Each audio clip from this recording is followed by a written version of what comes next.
guru-guru jika mereka bersalah silakan ditegur atau melakukan tindakan jika mereka melampaui batas. Saya rasa itu saja Pak. Terima kasih. Assalamualaikum warahmatullahi wabarakatuh.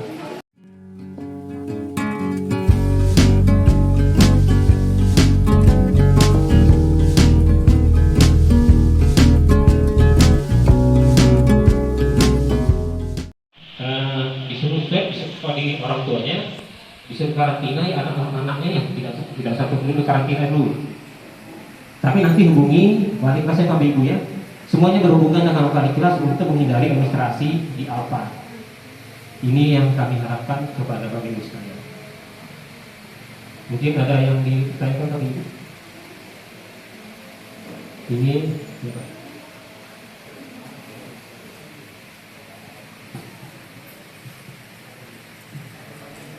Bapak Ibu mungkin akan saya jelaskan lebih rinci nanti biar Ibu dan Bapak paham tentang siswa yang masuk pada kegiatan PTMT ini. Jadi putra putri Ibu Bapak sekalian nanti hanya 2 jam pelajaran ya, bukan 2 jam efektif tapi 2 jam pelajaran saja. Jadi nanti sesi pertama nanti diatur misalnya kelas 7 ya. Sesi pertama adalah siswa dengan nomor urut absen 1 sampai 15. Itu masuk sesi pertama. Kemudian sesi yang kedua itu nomor urut 16 sampai 30. Nah, jadi yang sudah masuk di sesi pertama dia nanti akan pulang jam 9 dari sekolahan. Ya, itu sudah pulang. Jadi waktunya sangat sebentar ya di sekolah. Segera bergantian dengan siswa berikutnya.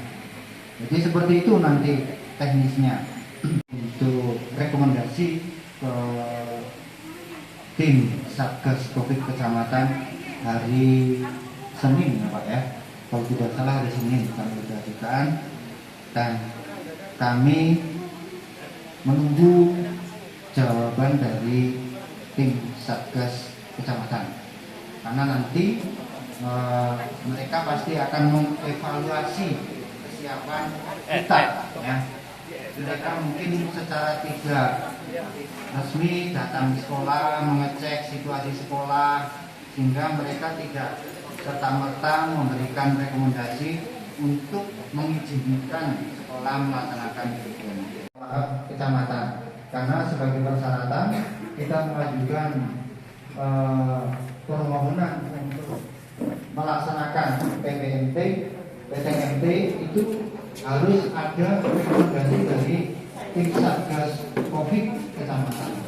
Nah, ini merupakan rangkaian kegiatan yang ada beberapa hal yang ingin saya sampaikan. Apa yang dipaparkan oleh Satgas tadi itu lebih mencerminkan sikap anak-anak terutama dalam penetapan protokol kesehatan, yaitu mencuci tangan, menggunakan masker, menjaga jarak dan lain sebagainya. Kemudian yang berikutnya pembiasaan seperti yang disampaikan oleh Pak Bambang tadi. Pembiasaan anak itu harusnya diawali dari lingkungan keluarga kita masing-masing, terutama orang tua yang terus memperhatikan anaknya untuk senantiasa protokol kesehatan. Kemudian berikutnya masalah pelajaran. Jadwal yang telah diberikan saya rasa itu cukup bagus. Namun yang kami ingin pertanyakan harus sesuai dengan kondisi juga. Apabila kedepannya COVID ini semakin hari semakin berkurang, memang tidak bisa hilang ya, tapi semakin hari semakin berkurang, mungkin bisa ditinjau kembali untuk pembelajaran yang hanya dilakukan 2 jam dalam sehari. Ya. Kalau misalnya dalam PTM ini tidak ada masalah, ya bisa kita tingkatkan lagi dari 2 jam, misalnya berapa jam lagi ke depannya. Terus terang Pak, ada beberapa sekolah juga yang telah melaksanakan itu, termasuk SD sebagian, SMP juga sebagian, sampai tingkat sekolah atas. Kemudian kami tetap terus mendukung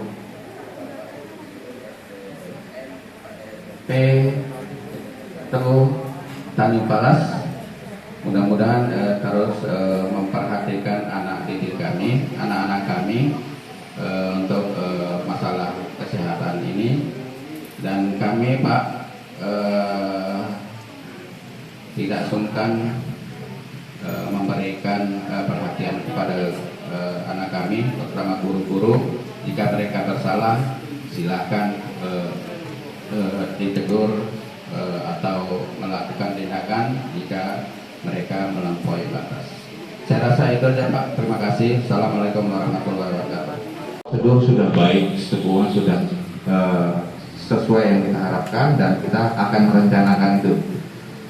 Yang mau saya tanyakan Pak cuma begini, apakah bisa nanti kiranya sebelum PTMT pembelajaran tatap muka terbatas ini dimulai, alangkah baiknya dibuat semacam pembiasaan Pak. Jadi ada 3 hari misalnya untuk kelas 7, hari ini kelas 8, besok kelas 9, besok pembiasaan itu Pak, supaya mereka terbiasa dengan cuci tangan, mengecek suhu, memasuki ruang kelas. Jadi kalau langsung dengan tatap muka mungkin mereka ada yang harus diarahkan terus gitu. Jadi usul saja sih Pak kalau boleh, apakah ada pembiasaan namanya sebelum PTMT dimulai, minimalnya itu. Itu Pak. Terus untuk pembelajarannya saya lihat jadwalnya sudah baik Pak, hanya beberapa paling 2 jam saja di sekolah, 2 jam efektif. Berarti pembelajaran nanti tidak bisa mewakili semua mapel Pak ya. Berarti tetap ada daring. Berarti ini campuran Pak nanti, kombinasi antara tatap muka dan daring. Jadi mapel yang hari ini tatap muka dia nggak ada di daring, nanti yang itu gantian begitu, bermutar saja. Itu saja Pak, terima kasih. Mungkin dari uang kas, uang dari siswa dan dari guru, itu kami terkumpul kemarin uang 4 juta. Sisanya 4 juta, sisa pembelian balok tunggul 1 kubik, 5 kubik 1 kubik, dan kemarin sudah 2 hari sudah kami mulai Bu di sana, dan memang bahannya kurang Bapak Ibu, jauh dari cukup. Tapi kalau kita tidak mulai kapan lagi? Jadi kami sebagai panitia di sekolah untuk bangun masjid mohon bantuan Bapak Ibu, karena donatur itu tertulis di situ orang tua, siswa, tokoh masyarakat ke pemerintahan. Tapi kami juga mengharapkan lebih besar, mengharap adalah dari orang tua untuk sumbangsihnya, baik materialnya, pikiran dan sebagainya, mudah-mudahan. Tapi ini berjangka Bapak Ibu, tidak mungkin simsalabim selesai.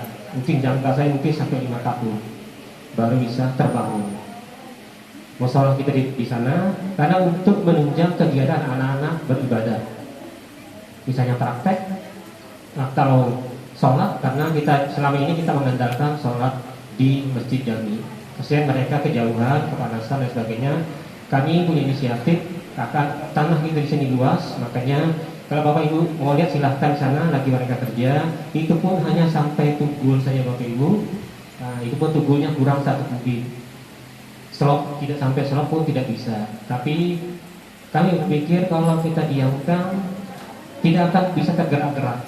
Makanya kami dari panitia sekolah, ini panitia Bu, Bapak Ibu bukan dari sekolah, panitia dari luar.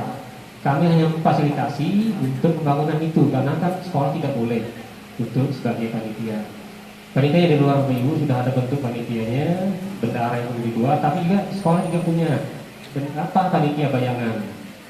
Supaya nanti program ini jalan terus. Nanti Bapak Ibu mungkin punya kelebihan, mudah-mudahan kami doakan Bapak Ibu punya kelebihan bisa mungkin nyumbang 1.000-2.000 ke sekolah, nanti langsung ke bendahara atau ke rekening. Proposal Bapak Ibu sudah kami buat, itu tapi belum sempurna, masih kami sempurnakan. Kami akan masuk ke semua lini untuk bisa terlaksananya pembangunan musola itu Bapak Ibu, karena sekolah kita sudah sekolah lama. Kita hanya mengandalkan ruang ibadah, musolanya belum ada. Jadi kami usahakan sampai di mana usaha kami nanti itu untuk membangun musola itu nanti. Sampai kapanpun akan kami usahakan seperti apapun yang Ibu berikan, mungkin hal itu adalah harapan bagi kami untuk melangkah ke berikutnya. Karena amal jariah Bapak Ibu tidak akan hapus. Itulah yang akan menyelamatkan kita nanti di akhirat. Ada 3 kata Nabi yang tidak terputus amalnya: anak yang soleh, orang tua yang, dan amal jariah. Amal yang soleh, anak yang soleh, ilmu yang bermanfaat, amal jariah itu tidak akan putus-putus. 3 ini amal tidak akan putus-putus. Makanya apabila Ibu menyumbang mungkin satu lonjor, mungkin itu akan menyelamatkan kita di akhirat nanti. Mungkin ini demi anak-anak kita Bapak Ibu, selama sekolah ini dipakai, ruang ibadah itu akan dipakai juga untuk kepentingan anak-anak, pembentukan karakter anak-anak. Mungkin inisiatif Bapak Ibu, ya Bu, mohon maaf apa yang saya cita sedikit Bapak Ibu, inisiatif. Kalau bukan kita, siapa lagi yang bergerak Bapak Ibu? Ini harapan kami. Kalau mungkin Bapak Ibu boleh lihat, betul nggak mereka musolanya? Itu ada di ujung sana Bapak Ibu, tukang lagi kerja. Kami habiskan bahan yang sudah kami beli 2 kubik, sama ada uang Bapak Ibu yang siswa sekarang kelas 9 itu ada 4 juta sumbangan mereka, itu akan dipakai. Ini pun masih kurang, tapi kami sudah mengharap mudah-mudahan bisa pembangunan bisa berjalan seadanya terus tanpa henti-hentinya akan berusahakan. Mungkin ini yang nanti Bapak Ibu sekalian, mungkin yang terakhir mungkin dari Bapak Satgas boleh saya tutup.